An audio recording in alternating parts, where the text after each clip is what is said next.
नालायक औलाद।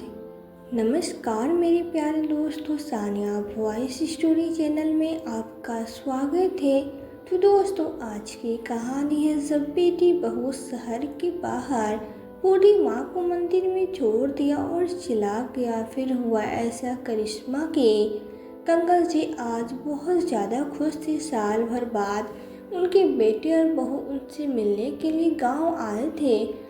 या यूँ कहो कि रामलाल जी की मौत के बाद आज पहली बार भी दोनों गांव आए थे। पिछले साल किसी गंभीर बीमारी के चलते रामलाल जी की दुनिया को छोड़कर चले गए और गंगा जी अब अकेली रह गई थी।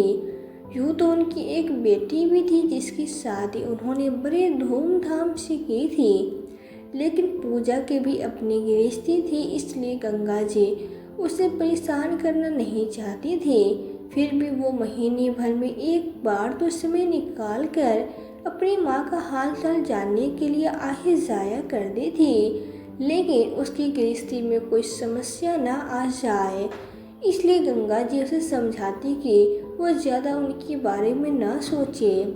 लेकिन वो कहती, माँ मैं मानती हूँ कि शादी के बाद लड़की का ससुराल उसकी पहली जिम्मेदारी है, पर माँ भैया के भरोसे तो मैं आपको नहीं छोड़ सकती ना।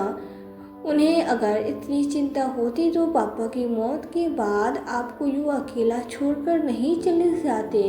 और फिर वही नहीं, सभी रिश्तेदार कहते थे कितना कमीना बेटा है, इकलौता बेटा है, फिर भी इतनी शर्म नहीं कि अपनी माँ को पलट कर भी देख लेता।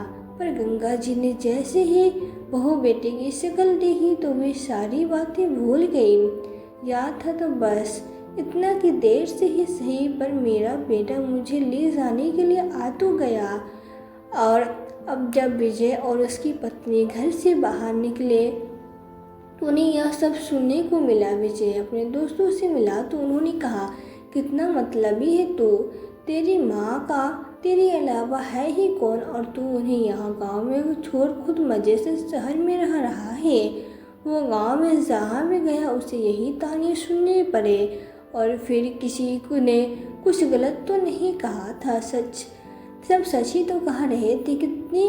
किंतु सच्चाई इतनी बुरी थी कि विजय उसे सहन नहीं कर पा रहा था। दरअसल वो घर पे लोन लेना चाहता था जो कि माँ के नाम पे था, इसलिए वो अपनी माँ के पास आया था केवल अपने मतलब से।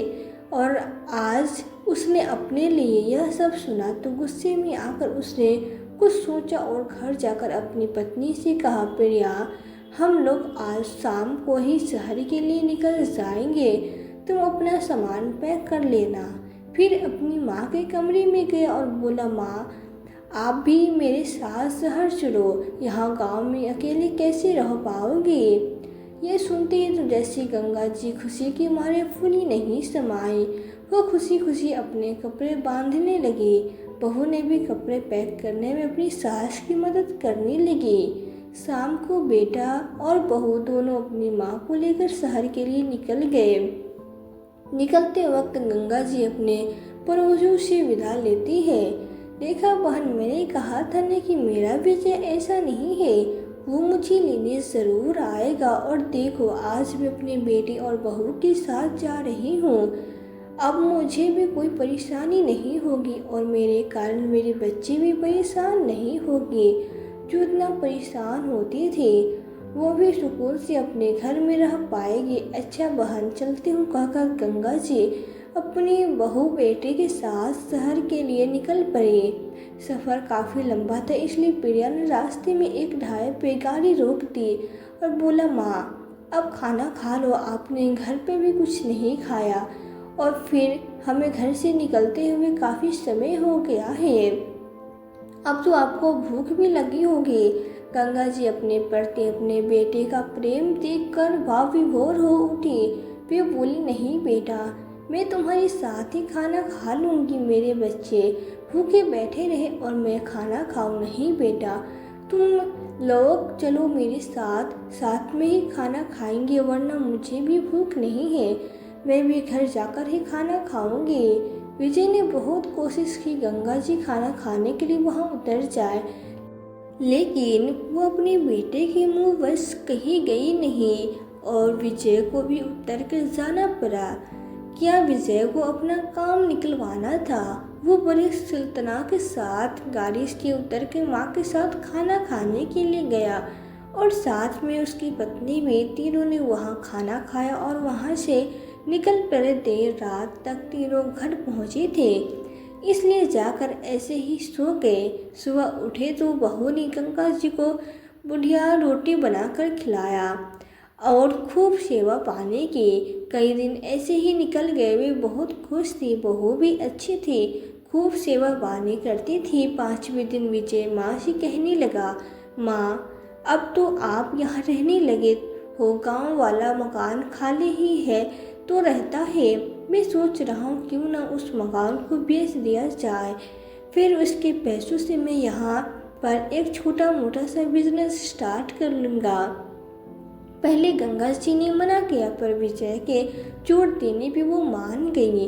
गंगा जी ने सोचा कि अब तो बेटी बहू के पास ही रहना है, फिर घर का क्या है, जहाँ परिवार साथ रहे वही घर बन जाता है। यही सोचकर शायद उनकी ज़िंदगी की सबसे बड़ी गलती थी। प्रॉपर्टी अपने नाम कराने के बाद वो बोला, माँ चलो तुम्हें मंदिर घुमा लाता हूँ, एक बड़ा ही अच्छा मंदिर है, आज सोमवार भी है, भोलेनाथ के दर्शन कर लेना। विजय का उद्देश्य था तो कुछ और ही था। वो अपने मन में कोई और ही विचार बनाए हुए था, पर गंगा जी कुछ न समझी। वे बेचारी खुशी खुशी बेटे के साथ मंदिर के लिए निकल गई। मंदिर पहुंचते विजय बोला, माँ तुम अंदर जाकर दर्शन कर लो, मैं आता हूँ, कुछ काम है ज़रा वो निपटा आता हूँ। वो अंदर गई और जाके पूजा पाठ करने लगी और विजय अपनी माँ को छोड़कर वहाँ से निकल गया और गंगा जी अपने पूजा पाठ में लगी रही और उन्हें घंटा भर तो हो ही चुका था, पर पूजा करते करते उन्हें पता ही नहीं चला कि वो 2 घंटे और बैठी रही। ऐसे ही समय बैठे बैठे उन्हें 3 घंटे हो गए, लेकिन विजय उन्हें लेने के लिए नहीं आया। अब तो सूरज बिल्कुल सर पे चढ़ आया और गंगा जी को बहुत भूख लगने लगी। जो मंदिर से बाहर निकलती और यही आसपास ही विजय को ढूंढने लगी।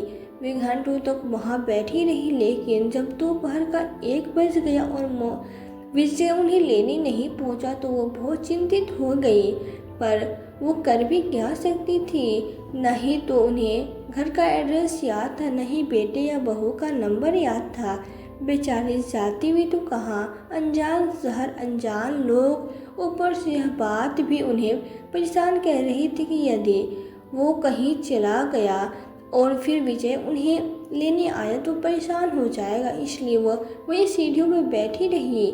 सुबह से कुछ खाया न पिया। बेचारी वैसे ही पति के जाने के बाद खुद पे ध्यान नहीं दे पाने के कारण पहले से ही कितनी कमज़ोर थी, उन्हें ऊपर से उन्हें कुछ खाने को न मिल पाने के कारण वो वहीं पे बेहोश होकर मंदिर की सीढ़ियों से गिरते हुए सड़क पे आ गई।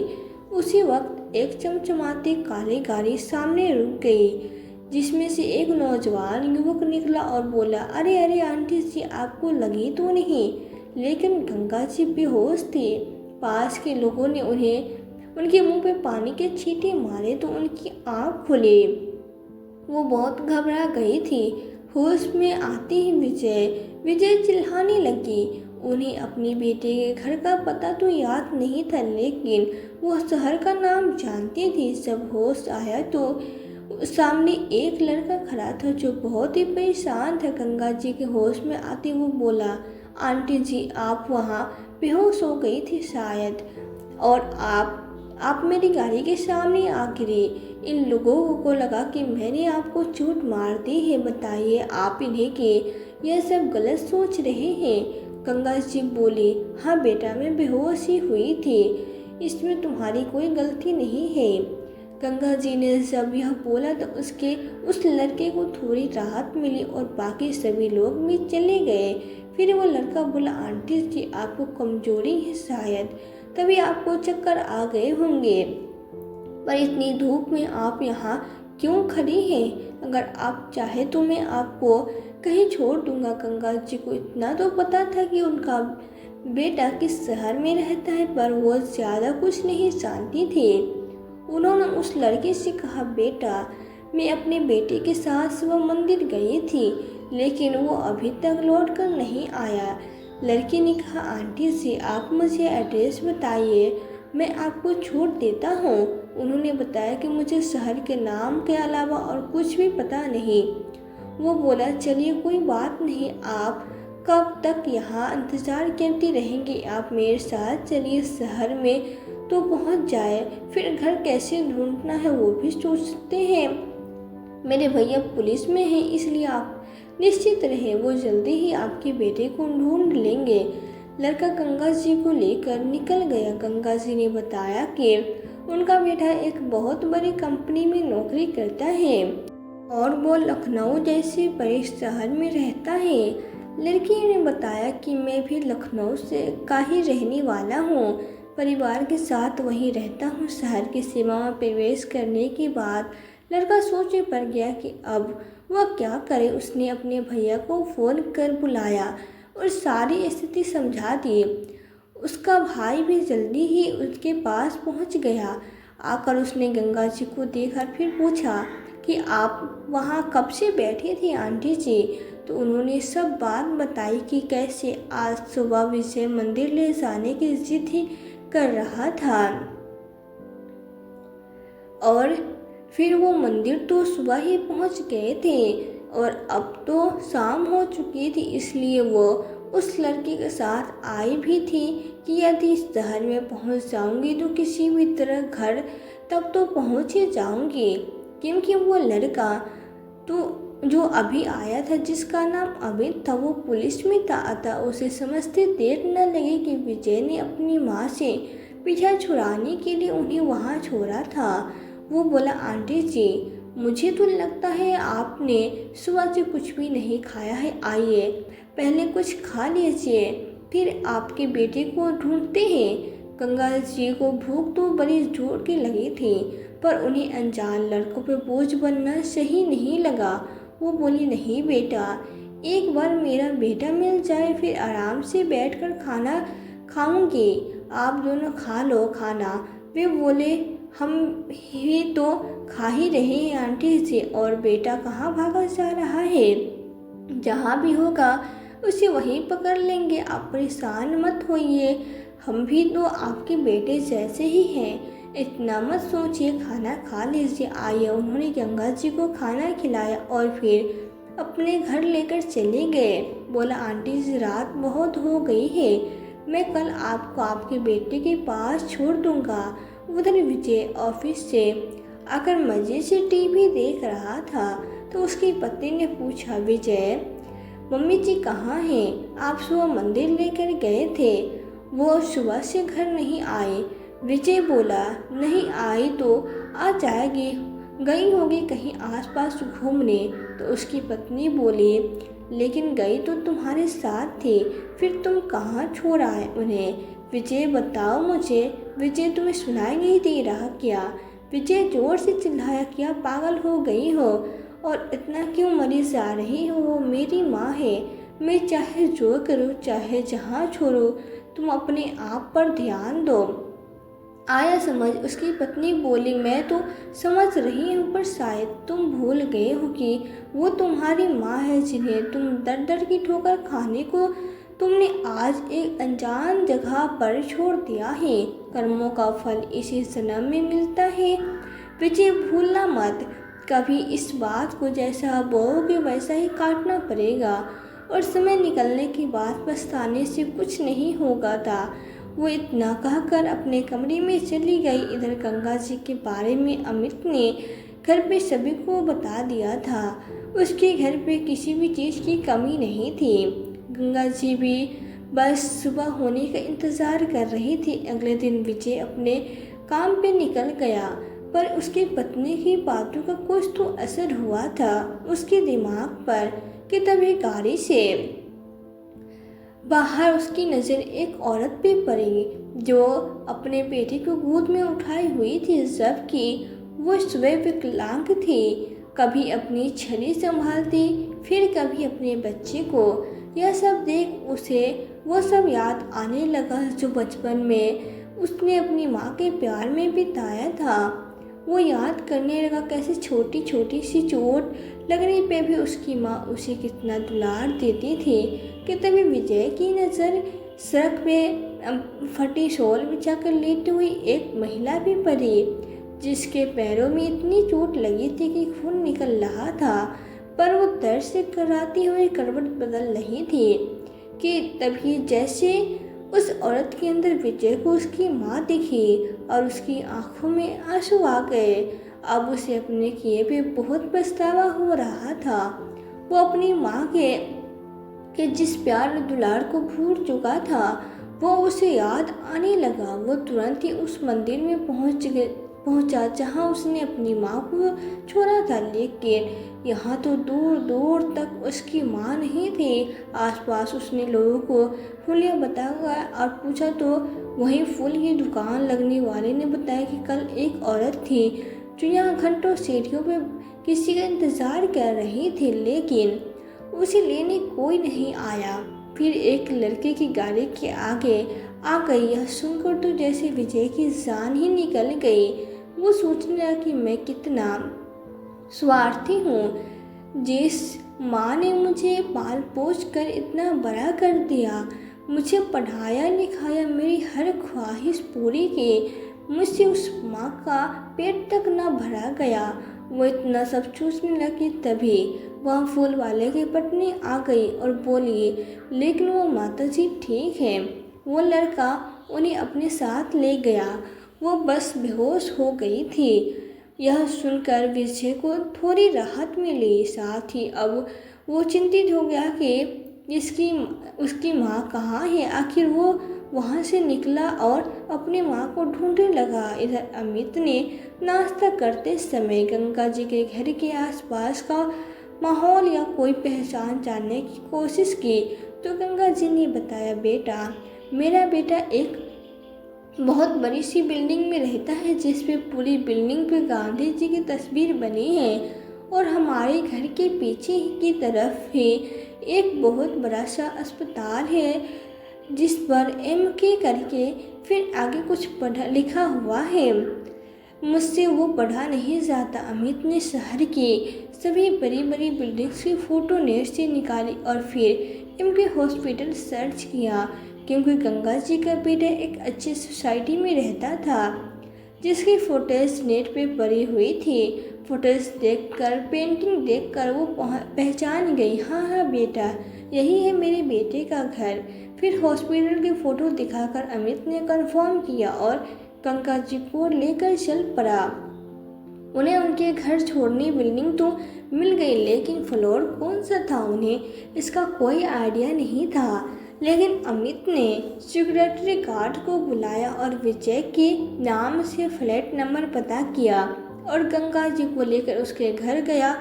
गंगा जी की बहू ने दरवाज़ा खोला तो वो अपनी सास को गले लगाकर रोने लगी, माँ आप ठीक तो है ना, कोई तकलीफ तो नहीं हुई। तभी अमित बोला, यह ड्रामा बंद करो, यह बताओ कि तुम्हारा पति कहाँ है। गंगा जी अमित की ओर देखने लगी, बेटा कैसी बातें कह रही हो। अमित बोले, सही कह रहा हूँ आंटी जी, पूछिए अपनी बहू को, इसी के कहने पर आपको छोड़ आया होगा वहाँ।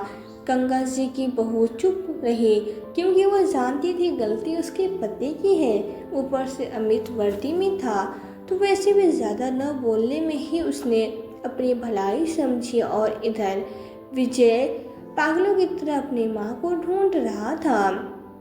उसका मन ग्लानि से भर आया। वो पूरा दिन अपनी माँ को ढूंढता रहा। तभी उसकी पत्नी का कॉल आई। वो बोली, सुनो विजय, तुम अभी के अभी घर आओ।